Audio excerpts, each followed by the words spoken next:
जय हिंद दोस्तों। देखिए, बहुत बहुत स्वागत है आपका आज के वीडियो में। आप सभी को पता है कि जैसे हमने पिछली अपनी लास्ट की वीडियो में हमने जो शुरू किया था, फिजिक्स के वीडियोज़ हमने शुरू किए थे। ठीक है, तो हमने एक टॉपिक जो है वो कंप्लीट कर लिया था, यानी कि हमने जो 78 क्वेश्चन थे वो हमने यहाँ पे फिनिश कर लिए थे लास्ट की वीडियो में।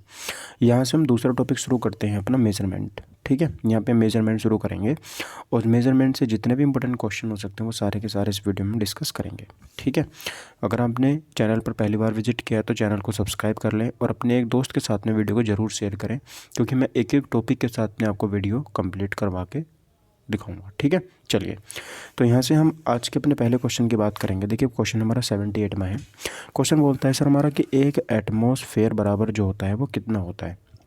अब मैंने आपको उस दिन बताया था कि जो एटमॉस्फेरिक होता है उसका जो यूनिट होती है, उसकी जो मात्रक होता है वो पास्कल होता है। ठीक है, ये तो आपने देखा था। लेकिन सर पास्कल तो सारे ऑप्शन में है, तो हम कौन सा लगाएं। तो आप लोग याद रखिएगा कि एक एटमॉस्फेयर पर आप 101 याद रखिएगा। कितना? 101 याद रखिएगा। ठीक है, आप इसको ऐसे याद रख सकते हैं, इसमें एटम आ रहा है ना, एटम एटम बॉम्ब क्या होता है, सब बॉम्ब का बाप होता है ना वो। तो हर जो जितने भी दुनिया में बॉम्ब है वो अपने आप में 100% होते हैं। ठीक है, लेकिन जो एटम होता है ना वो अपने आप में 101% होता है। ठीक है, ये आप याद रखिएगा। और 101 में 1.01 यानी कि एक के बाद में जीरो लग जाएगा, एक के बाद में ही पॉइंट लगेगा, ये बात आप याद रखिएगा। 1.01 इंटू 10⁵ पास्कल यहाँ पर ये हो जाता है। ग्रुप डी में कुछ गया क्वेश्चन है, 2 शिफ्टों में पूछा गया था। ठीक है, देखिए इंपॉर्टेंट है। यहाँ पर थोड़ा सा एक्सप्लेनेशन देख लेते हैं कि पृथ्वी की एक निश्चित इकाई या क्षेत्रफल पर वायुमंडल की सभी परतों द्वारा पड़ने वाले दबाव ही वायुमंडलीय दाब यानी कि एटमॉस्फेयर प्रेशर कहलाता है। वायुमंडलीय दाब को बैरोमीटर से मापा जाता है, ये बात आप याद रखिएगा। और इसकी इकाई बार या पास्कल होती है। देखो, बैरोमीटर में बार भी आ रहा है ना, और पास्कल भी होता है। एक एटमॉस्फेयर जो होता है वो 1.01 इंटू 10⁵ पास्कल के बराबर में होता है।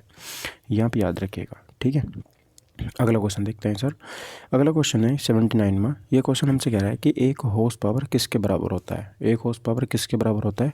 तो सर 746 वाट के बराबर होता है ना। कितना? 746 वाट के बराबर होता है। एलपी में क्वेश्चन में पूछा गया था। देखिए अब आंसर, अगला क्वेश्चन देखते हैं। मैंने आपको उस दिन भी बताया था कि जो हॉर्स पावर होती है वो किस में, मशीनों की जो शक्ति होती है उसको हॉर्स पावर में मापते हैं। ठीक है, चलिए क्वेश्चन नंबर 80 है। सर एक डायोप्टर जो होता है वो किसके बराबर होता है, यानी कि एक डायोप्टर में कितने मीटर होते हैं। तो गाइस यहाँ पर 1 मीटर -1 होते हैं, यानी कि यहाँ पर जो मीटर है वो नीचे आएगा, है ना। लेकिन ये जो होता है कितना होगा, देखो इसको हम ऐसे लिख सकते हो, डायोप्टर बराबर होता है 1/मीटर, यानी कि अगर डायोप्टर बढ़ेगा तो मीटर घटेगा और मीटर बढ़ेगा तो डायोप्टर घटेगा। यही तो होता है, डायोप्टर में लेंस की क्षमता मापते हैं हम। तो अब यहाँ पे मैं मीटर को ऊपर लेके आऊँगा तो मीटर इन्वर्स में पहुँच जाएगा। ठीक है, और इसके आगे आप 1 लिख दो या मत लिखो, फ़र्क नहीं पड़ता। तो इसका क्या हो जाएगा, 1 मीटर इन्वर्स यहाँ पे सही आंसर हो जाएगा। तो एक डायोप्टर जो बराबर होता है मीटर इन्वर्स के बराबर में होता है। आरआरबी जेईई का क्वेश्चन है। देखो, 1 मीटर किसके बराबर में होता है, तो आपको पता होगा कि जो मीटर होता है वो किसके बराबर में होता है। इसमें 10⁻6 माइक्रोन होंगे। कितने? 10⁻6 माइक्रोन यहाँ पे होते हैं। ये बात आप यहाँ पे याद रखिएगा। देखो, अब आपको मीटर से रिलेटेड कुछ चीज़ें मैं आपको बता देता हूँ। देखो यहाँ पे सबसे पहली चीज़ आप यहाँ पे ध्यान से देखिएगा। ये यहाँ पे क्या बता रहा है सर कि जो 1 मीटर होता है वो 10⁻6 तो माइक्रोन के बराबर होता है। और 1 मीटर, देखो सारे के सारे 1 मीटर हैं, आपको सारे रट देने हैं। ये समझने वाला इसमें कुछ भी नहीं है, बस आपको यहाँ पे रट देने हैं, याद रखने हैं। अगर 1 मीटर में माइक्रोन की बात करेगा तो 10⁻6 माइक्रोन होते हैं, और अगर एमएम की बात करेगा तो 10⁻3 एमएम होते हैं। ठीक है, और 1 मीटर में 3.2 फीट होते हैं। याद रखिए कितने? 3.2 फीट यहाँ पे 1 मीटर के अंदर होते हैं। और 1 मीटर में 10⁻³ किलोमीटर होते हैं। कितने? 10⁻³ किलोमीटर होते हैं। ये पता कैसे आएगा? ये ऐसे आएगा कि 1 किलो में कितने होते हैं, तो 1000 होते हैं। ठीक है, यानी कि 10⁻³ होते हैं। और जब मैं यहाँ पे 1 मीटर बराबर निकालूंगा तो ये 10⁻³ जो इधर प्लस का इधर आके माइनस का हो जाएगा। ठीक है, इतना सा याद रखिएगा। अब 1 मीटर में क्या होता है, नैनोमीटर कितने होते हैं? 10⁻9 नैनोमीटर होते हैं। और 1 मीटर में ही 10⁻12 पिकोमीटर होते हैं। और 1 मीटर में ही 10⁻15 फेम्टोमीटर होते हैं। ठीक है, तो यहाँ से क्वेश्चन आप याद रखिएगा। तो 1 मीटर में फेम्टो कितने? 10⁻15, पिको कितने? 10⁻12, ठीक है। और यहाँ पे माइक्रो कितने माइक्रोन कितने 10⁶। माइक्रोन को माइक्रो भी बोलते हैं और 3.2 फिट होते हैं। ठीक है, ये आप याद रखिएगा, इसका आप स्क्रीनशॉट ले लो, ये आपके बहुत काम आने वाला है। ठीक है, ऐसे करके आप इसका एक स्क्रीनशॉट ले लेंगे। चलिए अगला देखेंगे, क्वेश्चन नंबर 82। क्या बोल रहा है सर कि इल्यूमिनेशन क्या होता है सर? जो प्रदीप्त होता है कि माप निम्न में से किसका उपयोग करके मापी जाती है? आपको इसकी माप तो लक्स मीटर से, ठीक है, लक्स मीटर से प्रदीप्त की माप को माप सकते हो। ठीक है, लक्स मीटर से प्रदीप्ति की माप लक्स मीटर के द्वारा मापी जाती है। लक्स एक व्युत्पन्न इकाई है जो ल्यूमेन पर आधारित होती है। ल्यूमेन कैंडेला से उत्पन्न इकाई है। एक लक्स बराबर है एक ल्यूमेन प्रति वर्ग मीटर। एक जो लक्स होता है वो किसके बराबर में होता है? तो एक ल्यूमेन प्रति वर्ग मीटर के बराबर में होता है, जहाँ पे 4 पाई ल्यूमेन एक कैंडेला प्रकाशीय तीव्रता के प्रकाश स्रोत का पूर्ण प्रकाशीय बहाव है। ठीक है, अच्छा यहाँ पे ये चीज़ याद रखिएगा कि एक लक्स जो होता है ना, वो एक ल्यूमेन पर मीटर स्क्वायर होता है। एक लक्स बराबर एक ल्यूमेन पर मीटर स्क्वायर यहाँ पे होता है। ठीक है, याद रखिएगा। चलिए सर दोस्तों, अगला देखते हैं, किलोवाट घंटा जो है वो किसके बराबर में होता है? तो एक किलोवाट घंटा जो होता है वो 3.6 × 10⁶ जूल के बराबर में होता है। अब क्वेश्चन कितना इंपॉर्टेंट है ना कि आप इसको लिख लो, आप इसको फ़ोटो खींच लो, दिमाग में फिट कर लो। 3.6 × 10⁶ जूल के बराबर में होता है एक किलोवाट घंटा। ठीक है, देखो यहाँ पे हम देख लेते हैं थोड़ा सा। तो यहाँ पर आप लोग देख पाएंगे कि एक किलोवाट घंटा जो होता है उसके बराबर में मुझे अगर कैलकुलेशन करनी पड़े तो 1 किलोवाट गुणा 1 घंटा हो गया। ठीक है, अच्छा 1000 वाट। अब 1 किलोवाट में कितने वाट होते हैं? तो 1000 वाट होते हैं। 1 घंटे में कितने मिनट होते हैं? तो 60 सेकंड होते हैं, 60 मिनट होते हैं, सॉरी। अब 1000 वाट, इसका मात्रक क्या होता है? वाट का जूल पर सेकंड इसका मात्रक होता है। ठीक है, अच्छा मिनट में 60 मिनट में 60 सेकंड होते हैं, तो 60 गुणा 60 हो गया, तो 1000 गुणा 3600 जूल, तो ये हो गया 36 लाख जूल। तो ये कितना हो गया? 3.6 × 10⁶ जूल। ठीक है, तो एक किलोवाट घंटा जो होता है वो 3.6 × 10⁶ जूल के बराबर होता है। एक किलोवाट घंटा किसके बराबर होता है? तो 1000 जूल पर सेकंड के बराबर होता है। बताया था ना, 1 किलोवाट किसके बराबर होता है? तो 1000 जूल पर सेकंड के बराबर में होता है। ठीक है, चलो देखते हैं सर, यहाँ पे कार्य करने की दर को शक्ति कहते हैं। इसका ऐसा ही मात्रक वाट होता है जिसे वैज्ञानिक जेम्स वाट के सम्मान में रखा गया है। शक्ति कार्य बटे समय है, यानी कि जितना किसी निश्चित समय में कोई काम किया जाता है तो उसे शक्ति बोलते हैं। 1 किलोवाट का मान 1000 जूल पर सेकंड यहाँ पे होता है। ठीक है, अच्छा 1 किलोवाट कितनी शक्ति के बराबर होता है? तो 1000 वाट के बराबर में होता है, तो डी आंसर सही यहाँ पे हो जाता है। अगला देखिए, 5.5 किलोवाट है, किलोवाट प्रति घंटा, तो 5.5 किलोवाट प्रति घंटा। अब 1 किलोवाट प्रति घंटा में कितना होता है? 3.6 × 10⁶ जूल।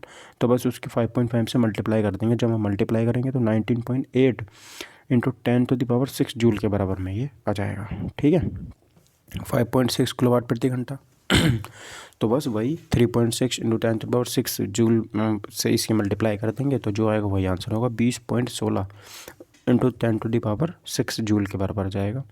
अच्छा यहाँ पे मैं देख रहा हूँ सर, 1 न्यूटन बराबर कितना होगा? 1 न्यूटन बराबर कितना होगा? तो यहाँ पर 1 किलोग्राम मीटर पर सेकंड स्क्वायर। देखो इसका यहाँ पे बेसिकली इन्होंने मुझसे यूनिट पूछी है, तो जो न्यूटन की यूनिट होती है वो होती है सर किलोग्राम मीटर पर सेकंड स्क्वायर। अब आप इसके आगे एक एक लगा दो, 1 किलोग्राम, 1 मीटर और 1 सेकंड, तो कोई फ़र्क पड़ने वाला है नहीं। ठीक है, चलो अगला देखते हैं सर, बल बराबर क्या होता है? बल बराबर होता है द्रव्यमान गुणा त्वरण, तो किलोग्राम × मीटर पर सेकंड स्क्वायर होता है। अच्छा 89 की बात करते हैं, 4.6 किलोवाट प्रति घंटा है, तो बिल्कुल 4.6 में आप 3.6 × 10⁶ की मल्टीप्लाई करेंगे तो आपका जो आंसर आ जाएगा वो 16.56 × 10⁶ जूल के बराबर आ जाएगा। 1 न्यूटन मैंने अभी आपको बताया था, 1 किलोग्राम मीटर पर सेकंड माइनस हो जाता है, तो ये बी वाला आंसर यहाँ पे सही हो जाएगा। ठीक है, चलो 2 किलोवाट प्रति घंटा है तो उस 3.6 से मल्टीप्लाई कर देंगे। 4.2 किलोवाट प्रति घंटा 3.6 से मल्टीप्लाई कर देंगे। ठीक है, तो यहाँ पे वही मेरा आंसर यहाँ पे हो जाता है। प्रकाश वर्ष द्वारा कैसे मापा जाता है? तो प्रकाश वर्ष द्वारा हम यहाँ पे दूरी को मापते हैं, खगोलीय दूरी जो होती है। ठीक, खगोलीय दूरी नहीं होती है प्रकाश वर्ष। प्रकाश वर्ष में हम किसको मापते हैं? प्रकाश द्वारा तय की गई 1 वर्ष में जो दूरी होती है उसे खगोलीय दूरी उसे प्रकाश वर्ष बोलते हैं। ठीक है, खगोलीय दूरी जो होती है उसे एक एस्ट्रोनॉमिकल यूनिट के द्वारा मापा जाता है। ठीक है, प्रकाश वर्ष में कितना होता है? तो 9.46 × 10⁻15 मीटर यहाँ पर होता है। एक पारसेक में 3.086 × 10⁻16 मीटर यहाँ पे होता है, याद रखिएगा। अगला क्वेश्चन देखते हैं सर। यहाँ पे 1 नैनोमीटर 10⁻9 के बराबर में होता है। ठीक है, 10⁻- के यहाँ पे 9 हो जाएगा। कौन सा ऑप्शन नंबर डी यहाँ पे सही हो जाएगा। ठीक है, 1 नैनोमीटर बराबर कितने मीटर होते हैं? अच्छा, यहाँ पर 1 मीटर होता, तो अगर 1 मीटर होता तो सर यहाँ पे 10⁻⁻9 सीधा सीधा हो जाता, लेकिन अपोजिट में पूछा है तो यहाँ पर 1/में हो जाएगा ये। ठीक है, क्या हो जाएगा? 1/में में ये हो जाता है। ठीक है, चलिए। अच्छा, 95 में बताएंगे सर, एक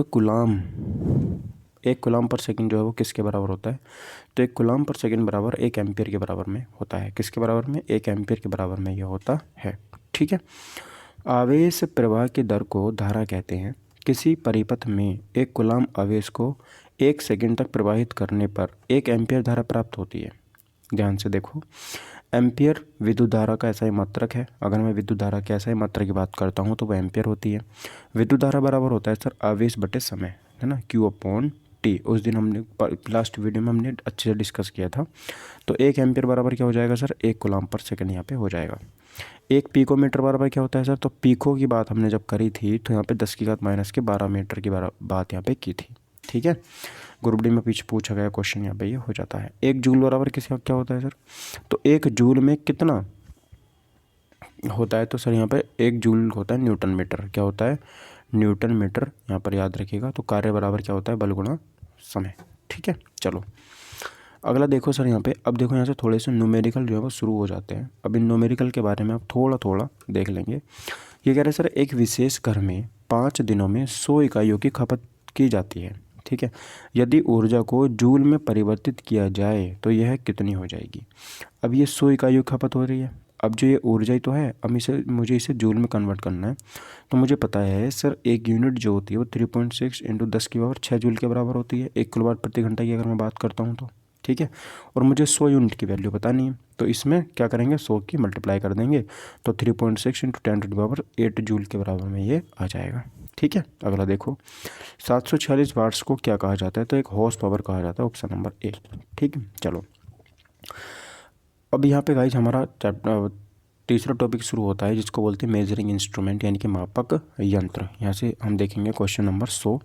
कौन सा यंत्र समुद्र के स्तर से ऊपर की वस्तुओं को देखने के लिए पनडुब्बी में प्रयोग किया जाता है? तो वो है ऑप्शन नंबर सी, पेरिस्कोप। पनडुब्बी में एक छोटा सा हम पाइप निकालते हैं ऊपर को, उसमें कोई कैमरा वैमरा लगा हुआ होता है, तो वो ऊपर का सारी चीज़ें हमें देख के बता देता है, उसको बोलते हैं पेरिस्कोप। ठीक है, क्या बोलते हैं? पेरिस्कोप उसको बोला जाता है। थोड़ा सा एक्सप्लेनेशन देखेंगे। पेरिस्कोप पनडुब्बियों में उपयोग होने वाला एक ऐसा उपकरण है जिसकी सहायता से पानी में डूबे हुए व्यक्ति को पानी के ऊपर का दृश्य दिखाई पड़ता है। पायरोमीटर दूर स्थित वस्तुओं को के ताप को ज्ञात करने हेतु उपयोग किया जाता है। ठीक है, तो आप इतनी बात याद रखिएगा। एपीडिया स्कोप क्या होता है सर? ये एपीडिया स्कोप भी, इसको हम ध्यान से देखेंगे। इसका प्रयोग चित्रों को पर्दे पर प्रक्षेपण के लिए, प्रोजेक्शन करने के लिए किया जाता है। तो अब जब पर्दों पे, जो हम मूवी हॉल में मूवी देखने नहीं जाते हैं आप, तो पीछे जो प्रोजेक्टर लगा हुआ होता है, ठीक है, तो प्रोजेक्टर कुछ रेज छोड़ता है, वो रेज सब वाइट पेपर पर्दे पे जा कर के हमें पिक्चर के रूप में दिखनी शुरू हो जाती है। तो उसी में हम कौन सा स्कोप बोलेंगे उसको? तो एपीडियो स्कोप बोलेंगे, एपीडिया स्कोप उसको बोल देते हैं। ठीक है, ओडोमीटर क्या होता है सर? गाड़ी द्वारा चलेगी दूरी को जो है वो ओडोमीटर बोलते हैं, याद रखिएगा। देखो, गाड़ी में 2 तरीके के मीटर होते हैं, एक वो जो किलोमीटर दिखाता है, एक वो जो रेस दिखाता है। ठीक है, तो जो किलोमीटर दिखाता है ना, उसी को ओडोमीटर बोलते हैं, याद रखिएगा, उसको क्या बोलते हैं? ओडोमीटर। अगला देखिए, क्वेश्चन नंबर 101, वायुमंडलीय दबाव को मापने के लिए किस उपकरण का प्रयोग किया जाता है? तो वायुमंडलीय दबाव को बैरोमीटर के द्वारा मापते हैं, या फिर इसको हम बार भी बोलते हैं। ठीक है, क्या बोलते हैं? बार भी बोलते हैं। बैरोमीटर एक वायुदाब मापी यंत्र होता है जिसके द्वारा वायुमंडल के दबाव को मापा जाता है। वायुदाब को मापने के लिए बैरोमीटर में पानी अथवा पारा का उपयोग किया जाता है। अब हमें कैसे पारा रखेंगे तो उसमें, या फिर पानी से उसका हम क्या कर लेते हैं? माप लेते हैं। ठीक है, बैरोमीटर के आविष्कारक जो है वहाँ पर इवान गैलिस्टिका टोरिसेली हैं। ठीक है, चलो ये बात आप यहाँ पे याद रखिएगा। अगला देखिए, सूर्य को देखने के लिए किस यंत्र का प्रयोग किया जाता है? सूर्य को देखने के लिए किस यंत्र का प्रयोग किया जाता है? तो सर हेलियोस्कोप का प्रयोग किया जाता है। हेलियोस्कोप ऑप्शन नंबर सी हमारे यहाँ पे सही हो जाएगा। ठीक है, चलो सूर्य को देखने के लिए हेलियोस्कोप यंत्र का प्रयोग किया जाता है। टेलीस्कोप जो होता है सर वो दूरदर्शी वह प्रकाशीय उपकरण है जिसका प्रयोग दूर स्थित वस्तु को देखने के लिए किया जाता है, टेलीस्कोप का। ठीक, अल्टीमीटर क्या होता है सर? अल्टीमीटर ऊंचाई मापक यंत्र है जिसका उपयोग विमानों में किया जाता है। ऑडियोमीटर क्या होता है सर? ऑडियोमीटर ध्वनि की तीव्रता को मापता है। एरोमीटर क्या होता है? एरोमीटर वायु और गैसों के घनत्व को मापने वाला यंत्र है। तो एक तो यहाँ पे देखो कितने मीटर हो गए, एक तो सर यहाँ पे एरोमीटर हो गया, एक यहाँ पर अल्टीमीटर हो गया, ठीक है, और एक यहाँ पर मेरा ऑडियोमीटर हो जाता है, और एक यहाँ पर सर हमारा कौन सा हो जाता है? टेलीस्कोप हो जाता है। ठीक, एक हमारा यहाँ पर हेलियोस्कोप हो जाता है। आई बात समझ में? तो हेलियोस्कोप सूर्य को देखने के लिए यूज़ करते हैं। टेलीस्कोप कोई दूर स्थित हमारा तारा है, कोई भी ग्रह है, उसको देखने के लिए टेलीस्कोप का यूज़ करते हैं। अल्टीमीटर जो विमान होते हैं हमारे, उसमें ऊंचाई नापने के लिए अल्टीमीटर का यूज़ करते हैं। ऑडियोमीटर में हम ध्वनि की तीव्रता को मापते हैं, ध्वनि है ना, और एरोमीटर में हम वायु और गैस के घनत्व को मापते हैं। किसमें? एरोमीटर में। ठीक है, चलो विभवांतर को मापने के लिए किस उपकरण का प्रयोग किया जाता है? तो यहाँ पर वोल्ट मीटर का उपयोग किया जाता है। अगर मुझे विभवांतर को मापना है तो वोल्ट मीटर का प्रयोग किया जाता है। ठीक, देखो एक कूलाम धनात्मक आवेश को विद्युत क्षेत्र में एक बिंदु से दूसरे बिंदु तक ले जाने में किए गए कार्य को उन बिंदुओं के मध्य विभवांतर कहते हैं। ठीक है, मान लीजिए कोई आवेश है, अब ये कोई वायर है, मुझे यहाँ पर कोई आवेश है, मतलब मान लीजिए यहाँ पे क्यू कूलाम का कोई आवेश है, मुझे इस पॉइंट से इस पॉइंट तक लेके जाना है इस आवेश को। ठीक है, तो ये जो इसको लेके जाएगा है ना, तो इसको बोलते हैं विभवांतर। क्या बोलते हैं? वोल्टेज बोलते हैं। इसका मात्रक भी वोल्ट होता है। यह एक अदिश राशि है। क्या होती है? अदिश राशि है। विभवांतर को मापने के लिए वोल्टमीटर उपकरण का प्रयोग किया जाता है, याद रखिएगा। क्वेश्चन नंबर 104 की बात करते हैं। सर्किट में बिजली के प्रवाह का पता लगाने हेतु निम्नलिखित में से किस उपकरण का प्रयोग किया जाता है? तो अब मुझे सर्किट में बिजली के प्रवाह को मापना है। ठीक है, तो किसका यूज़ करूँगा मैं? गैल्वेनोमीटर का यूज़ कर दूँगा। किसका? गैल्वेनोमीटर का यूज़ मैं कर दूँगा। ठीक है, आरआरबी एनटीपीसी में क्वेश्चन पूछा गया था। देखो सर्किट में बिजली के प्रवाह का पता लगाने हेतु धारामापी यानी कि गैल्वेनोमीटर उपकरण का प्रयोग किया जाता है। यह किसी परिपथ में धारा की उपस्थिति का पता लगाने के लिए प्रयोग किया जाता है। ठीक है, चलो अगला देखते हैं। सर यहाँ पे वायुदाब मापी क्या होता है? मैंने कहा बैरोमीटर क्या होता है? सर इससे वायुमंडल के दबाव को मापा जाता है। वायुदाब मापी से हम वायुमंडल के दबाव को मापते हैं। वेग मापक क्या होता है? यानी कि जो हम एनीमोमीटर बोलते हैं, इसमें हवा का वेग मापा जाता है। जो हमारी एयर होती है उसका वेग मापने के लिए हम एनीमोमीटर का यूज़ करते हैं। दूध मापी से दूध की शुद्धता को मापा जाता है। तो कौन कौन आ गया? देखो यहाँ पर एक आ गया लैक्टोमीटर, एक आ गया एनीमोमीटर, बैरोमीटर, गैल्वेनोमीटर। ठीक है, गैल्वेनोमीटर में क्या होता है सर? जो हमारा सर्किट होता है उसमें बिजली हमारी प्रवाहित हो रही है या नहीं हो रही है, उसको पता लगाने के लिए हम गैल्वेनोमीटर का यूज़ करते हैं। ठीक है, अगला देखो 105 में कि एक साफट की आवर्तन गति को निर्धारित करने के लिए किसका इस्तेमाल किया जाता है? ठीक है, तो यहाँ पे हम टैकोमीटर का यूज़ करते हैं। किसका? टेकोमीटर का यूज़ करते हैं। कोई साफट है, उस साफट की हमें आवर्तन गति निर्धारित करने के लिए, गति को हमें निर्धारित करना है तो हम टैकोमीटर का यूज़ करते हैं।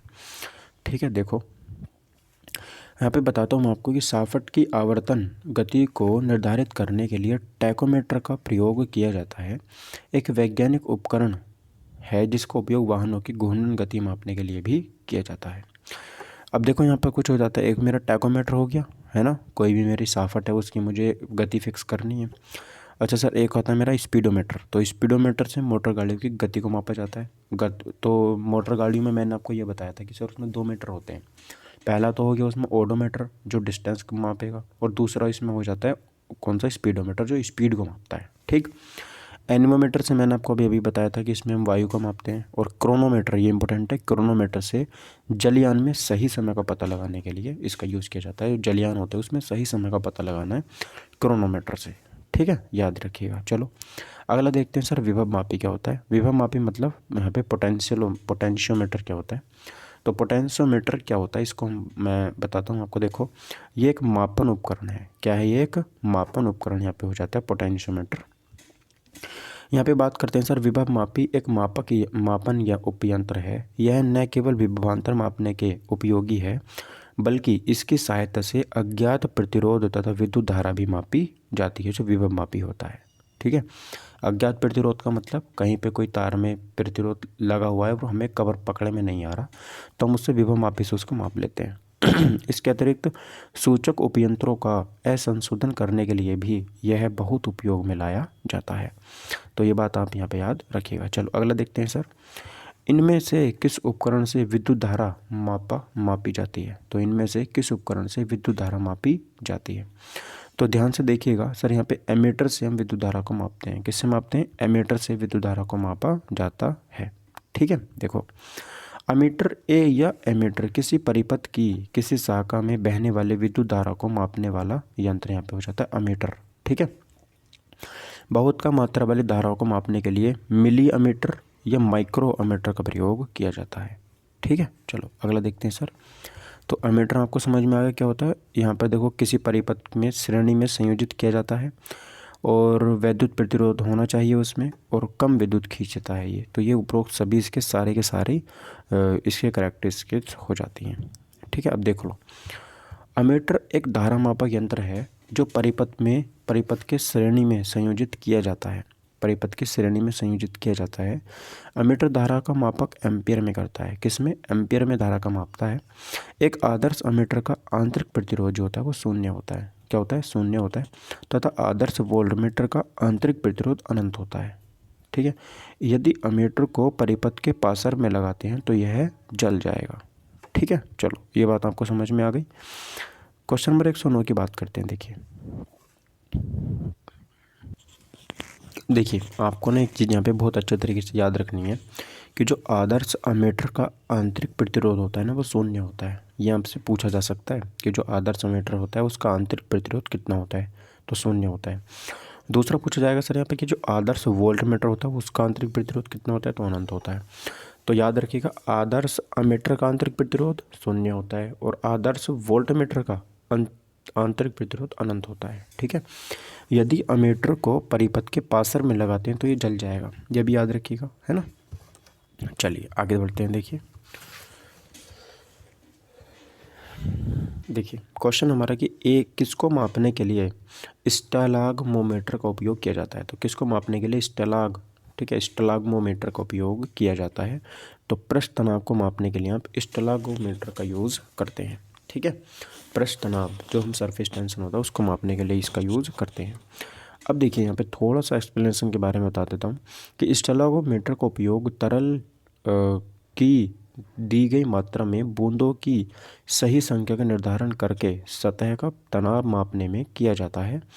दिए गए आयतन में कम सतह तनाव वाला प्रत्येक बूंद छोटा और अधिक बूंद होता है। ठीक है, याद रखिएगा। अगला देखिए सर 110 में कि ओडोमीटर एक ऐसा उपकरण है जिसका उपयोग गाड़ियों में डैश मापने के लिए किया जाता है। तो ओडोमीटर की बात करेंगे तो ओडोमीटर में हम दूरी मापने के लिए यूज़ करते हैं इसको। ठीक है, हमने अभी पीछे पढ़ लिया था। तो यहाँ पे ओडोमीटर आता है और एक स्पीडोमीटर आता है। तो ओडोमीटर क्या करता है सर, यहाँ पे जो डिस्टेंस होती है उसको दिखाता है और स्पीडोमीटर स्पीड को दिखाता है। ठीक है। चलो अगला देखिए सर 111वां, निम्नलिखित में से कौन सा प्रवाही मापन उपकरण एक क्षेत्र मीटर है? एक क्षेत्र मीटर है। ठीक है, एक क्षेत्र मीटर है। तो याद रखिएगा वो होती है हमारी option number C pitot tube. क्या होती है? Pitot tube. ये कैसा क्वेश्चन है, याद रखिएगा। इसको आपको याद करना पड़ेगा कि कौन सा प्रवाही मापन उपकरण है जो एक क्षेत्र है। जो एक क्षेत्र है तो पिटोट ट्यूब है।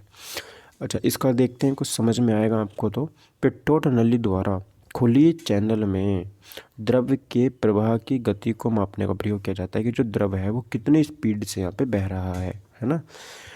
यहाँ पर पिटोट नली बात समझ में आ गई। जैसे मान लीजिए मुझे गंगा की धारा मापनी है, जो पानी है उसकी स्पीड कितनी है, तो पिटोट नली में से उस पानी को उजाड़ दूंगा तो मुझे पता चल जाएगा कि इसकी स्पीड कितनी है।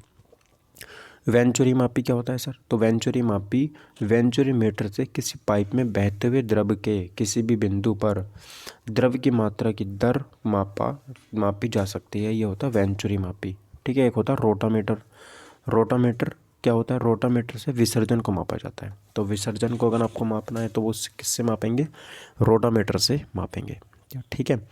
तप्त तार अनीमोमीटर का प्रयोग वायु या गैस का वेग मापने के लिए किया जाता है, अनीमोमीटर का यूज़, ठीक है। चलो, टैकोमीटर का मैंने अभी आपको बताया था। यहाँ पे टैकोमीटर क्या होता है सर, गतिपालक यानी कि फ्लाइंग व्हील, घूर्णन चाल जो यहाँ पे गतिपालक होता है उसको मापने के लिए टैकोमीटर का यूज़ किया जाता है, ठीक है। देखो, टैकोमीटर के द्वारा मशीन या मीटर के गतिपालक घूमने वाले चक्र की घूर्णनता चाल ज्ञात करते हैं। इस मीटर के प्रयोग से गतिपालक चक्र की प्रति मिनट घूमने की गति आरपीएम को मापा जाता है, ठीक है। टैकोमीटर से याद रखिएगा। चलो, टैकोमीटर का यूज़ कहाँ किया जाता है, तो चक्कर प्रति मिनट की, ये एक मिनट में कितने चक्कर यहाँ पे लगा रहा है, आरपीएम यहाँ पे हमारा मापा जाता है। चक्कर मापने के लिए हम टैकोमीटर का यूज़ करते हैं, ठीक है। मल्टीमीटर में क्या होता है, मल्टीमीटर में sir volt meter, current meter और ओम मीटर तीनों यहाँ पे यूज़ होते हैं मल्टीमीटर में। तो मल्टीमीटर अगर किसी के पास है तो सर वो वोल्टेज भी मापता है, वो करंट मीटर भी माप देता है और वो ओम मीटर भी माप देता है। तो मल्टीमीटर समझ में आ गया आपको। चलिए सर, अगला देखिए, यहाँ पे बात करते हैं मल्टीमीटर या बहुमापी। इसके दो नाम है, मल्टीमीटर भी इसको बोलते हैं और इसको बहुमापी बोलते हैं।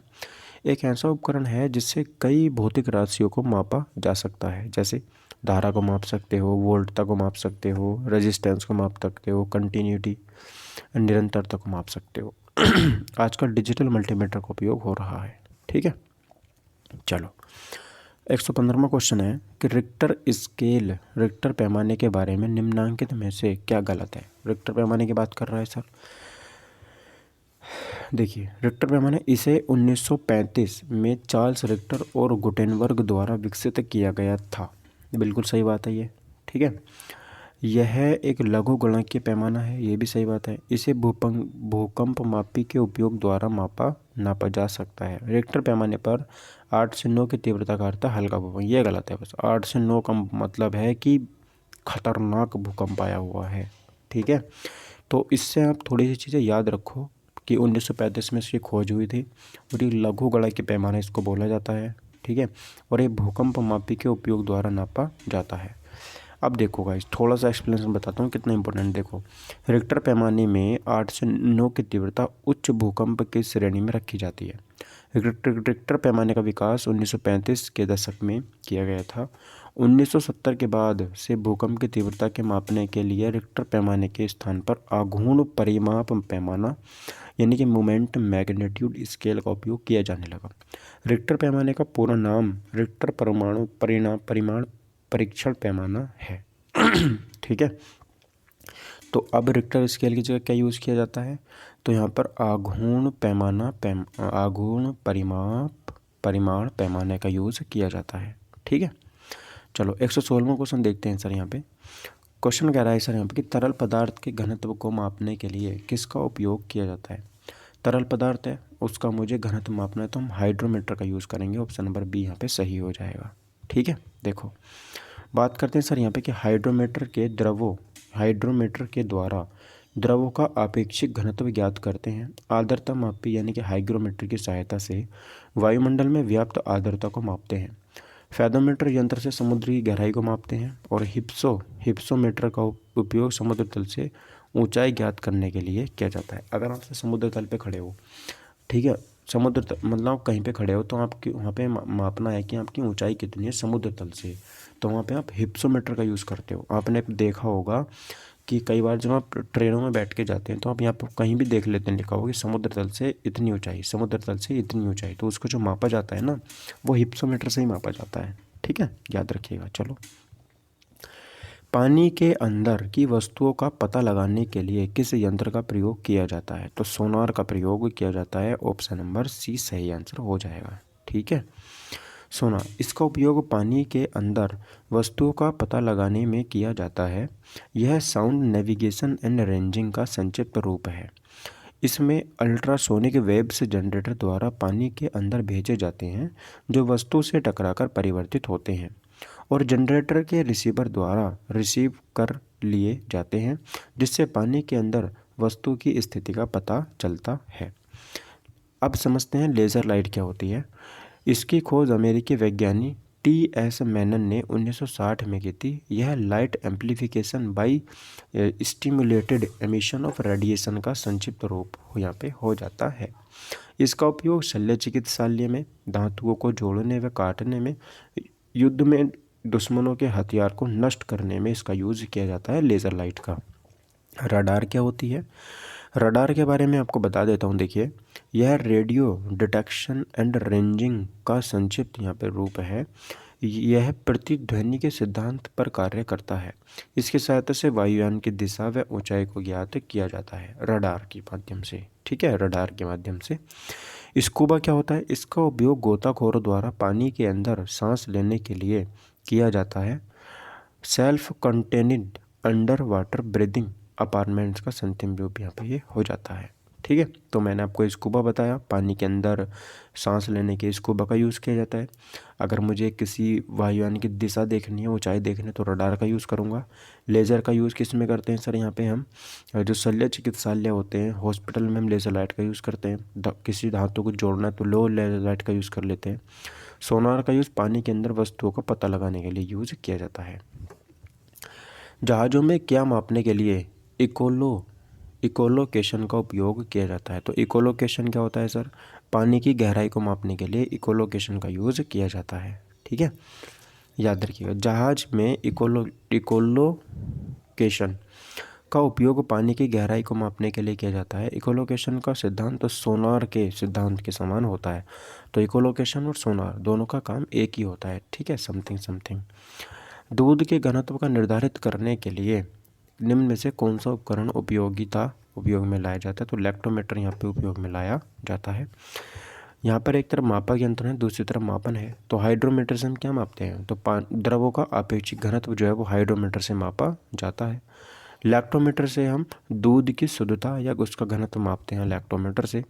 बैरोमीटर वायुमंडलीय दाब जो होता है उससे हम बैरोमीटर से उसको मापते हैं। थर्मोमीटर से तापमान को मापा जाता है। ठीक है, अगला क्वेश्चन देखेंगे कि ऑटोमोबाइल में यात्रा की दूरी को मापने के लिए निम्न में से किस उपकरण का उपयोग किया जाता है? यात्रा की दूरी मापनी है आपको ऑटोमोबाइल में, तो आप ओडोमीटर का यूज़ करोगे कि आपने कितने डिस्टेंस कवर किए, तो ओडोमीटर ही बता सकता है। ओडोमीटर क्या होता है सर? वाहनों द्वारा चली गई दूरी को हम ओडोमीटर बोलते हैं। टैकोमीटर क्या होता है सर? टैकोमीटर होता है वायुयान की स्पीड यानी कि गति जो होती है उसे हम टैकोमीटर से मापते हैं। स्पीडोमीटर वाहनों की गति से मापते हैं, यानी कि जो वाहन धरती पे चलते हैं, रोड पे चलते हैं, वो स्पीडोमीटर लगा होता है उसमें, और जो वायुयान होता है उसमें टैकोमीटर लगा हुआ होता है। ठीक है, चलो। किसी वोल्टमीटर का उपयोग डैश मापने के लिए किया जाता है? तो वोल्टमीटर का उपयोग विभवांतर को मापने के लिए किया जाता है। ठीक है, चलो अगला देखेंगे 122 में गैल्वेनोमीटर का उपयोग कहाँ पे किया जाता है? तो सर धारा की दिशा का पता लगाने के लिए गैल्वेनोमीटर का उपयोग किया जाता है। ठीक, चलो 123 में देखेंगे वह कौन सा उपकरण है जिसका उपयोग मोटर गाड़ियों की दूरी, तो ओडोमीटर यहाँ पर सही आंसर हो जाएगा।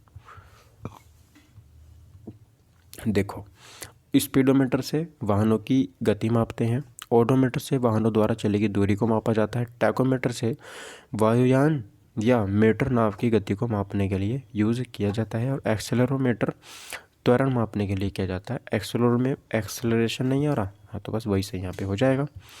अगला देखो, वाहन की गति जानने में मदद करता है। तो कोई वाहन है उसकी मुझे गति मापनी है, मतलब मुझे उसकी स्पीड मापनी है, तो मैं पे स्पीडोमीटर का यूज़ नहीं करूँगा।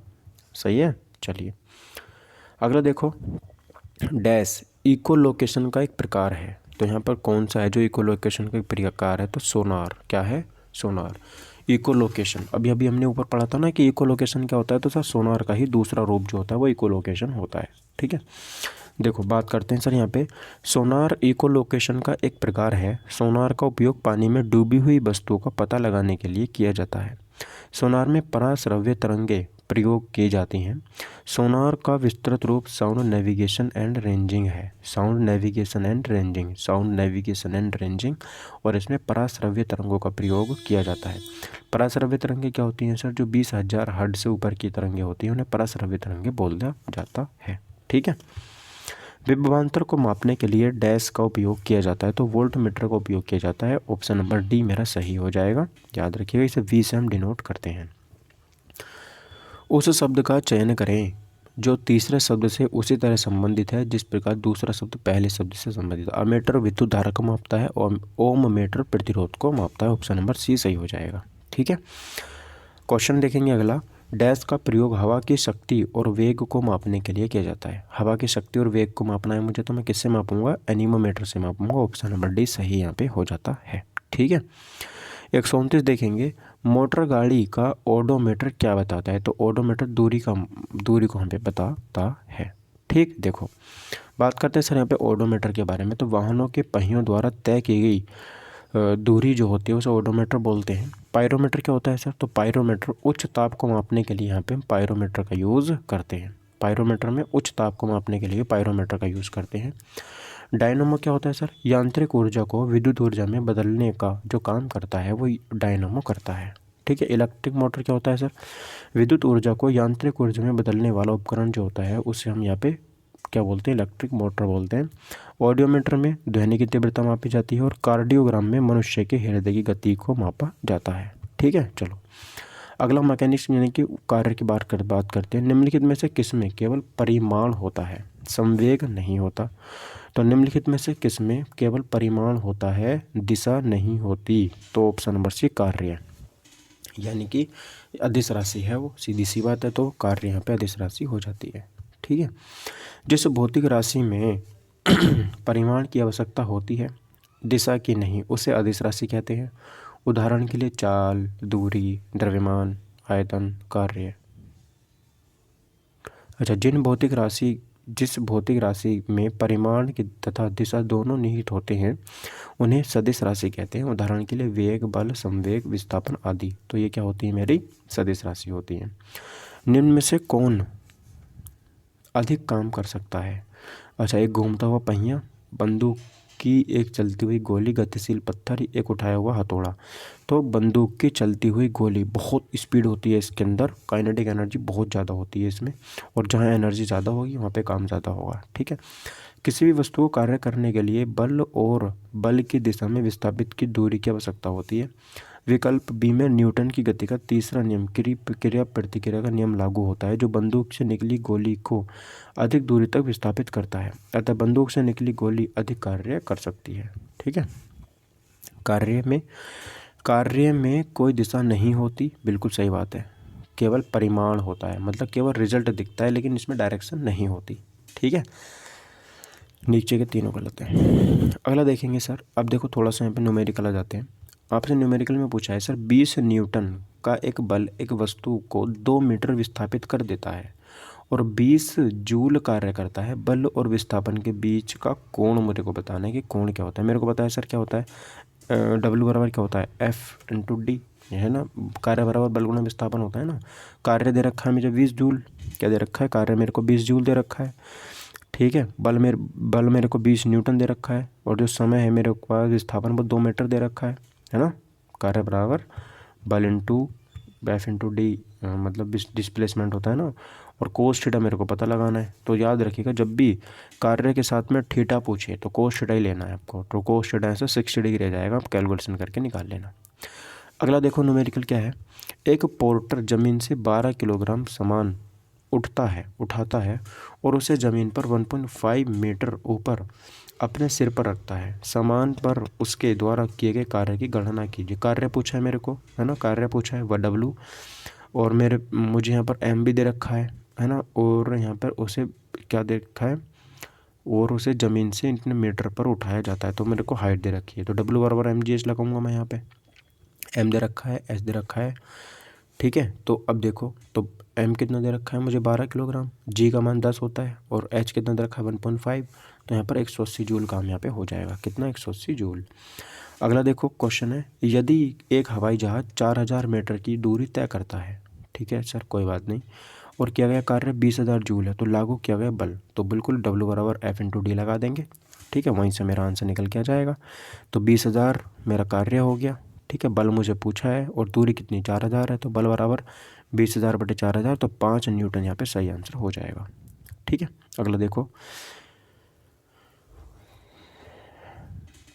क्वेश्चन मेरे से पूछा है सर कि जमीन के ऊपर एक बिंदु पर किसी वस्तु की गुरुत्वीय स्थितिज ऊर्जा को डैश में किए गए कार्यों के रूप में परिभाषित किया जाता है।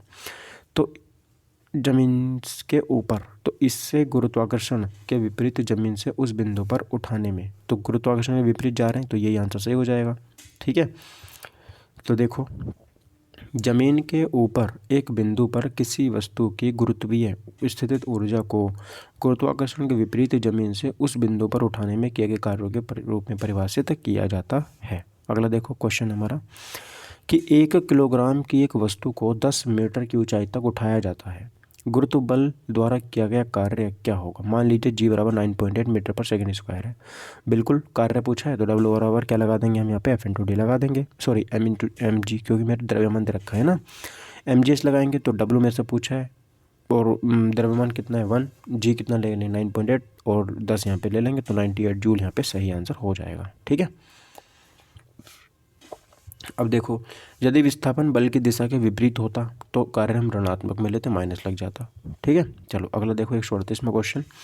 एक कुली जमीन से 20 किलोग्राम का सामान उठाता है और उसे जमीन से 2 मीटर ऊपर अपने सिर पर रख लेता है। सामान पर उसके द्वारा किए गए काम की गणना करो। भाई mgs लगेगा इसमें, सीधी सी बात है। क्या लगेगा इसमें, mgs लगेगा। कार्य पूछा है तो बस 20 × 2 × 10 कर देंगे तो 400 जूल मेरा सही आंसर हो जाएगा। ठीक है, देखो अगला क्वेश्चन 139 में। जब कोई वस्तु बल की दिशा में 1 मीटर की दूरी पर 1 न्यूटन के बल द्वारा चलती है तो किए गए कार्य की मात्रा क्या होगी, 1 जूल होगी। क्या होगी, 1 ही जूल होगी, क्योंकि F/d होता है और 1 × 1 तो 1 ही होता है ना। अगला देखो, 1 किलोग्राम वजन वाले सूटकेस को उठाकर एक प्लेटफॉर्म पर खड़े यात्री द्वारा किया गया कार्य क्या होगा। तो mgs लगेगा, जी का मान 10 होता है और ये भी 10 हो जाएगा, तो 10 × क्या हो जाएगा, एक सेकेंड, बल गुना mgh, बल की दिशा में विस्थापन mgh, तो यहाँ पर सही आंसर 0 होगा। व्यक्ति द्वारा किया गया कार्य 0 होगा। 10 किलोग्राम वजन वाले सूटकेस को उठाकर एक प्लेटफॉर्म पर खड़े यात्री द्वारा किया गया कार्य, उसमें इन्होंने मुझे बल की दिशा में विस्थापन जो है वो 0 दे रखा है। मतलब इन्होंने मुझे इसमें वो क्या बोलते हैं, डिस्टेंस नहीं दे रखी, कितने ऊपर इसने उठाया, इसलिए मैं इसका मान 0 ले लेता हूँ। ठीक है, विस्थापन तो इसमें हुआ ही नहीं तो ये 0 इसका सही आंसर हो जाएगा। ठीक है, अगला देखो, 4 किलोग्राम द्रव्यमान की एक वस्तु क्षैतिज दिशा में 5 मीटर प्रति सेकंड की गति से बढ़ रही है ना। इसकी गति 10 मीटर प्रति सेकंड तक बढ़ाने के लिए इस पर किया गया कार्य कितना होगा। तो इसका सही आंसर होगा ऑप्शन नंबर 150 जूल। कैसे सर, देखिए, अब दिया है मुझे m कितना दिया है मुझे उन्होंने 4 किलोग्राम, और प्रारंभिक वेग यानी कि v1 दिया उन्होंने मुझे 5 मीटर पर सेकंड, और अंतिम वेग इन्होंने मुझे 10 मीटर पर सेकंड दे रखा है।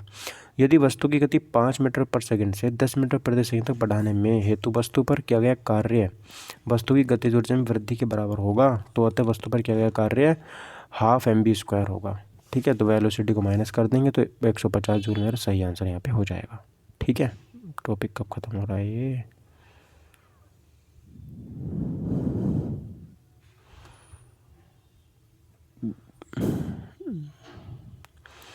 गाइज 142 क्वेश्चन हमारे हो चुके हैं यहाँ तक, है ना। 141 क्वेश्चन हो चुके हैं, तो अब यहाँ इस वीडियो को ना यहीं तक रहने देते हैं। ठीक है, और ये वीडियो काफ़ी लंबी वैसे हो चुकी है, 43 मिनट की हो चुकी है। तो इस वीडियो में इतना ही, बस मिलते हैं अगले वीडियो में। Thank you for watching my video. Take care, bye bye, जय हिंद, वंदे मातरम।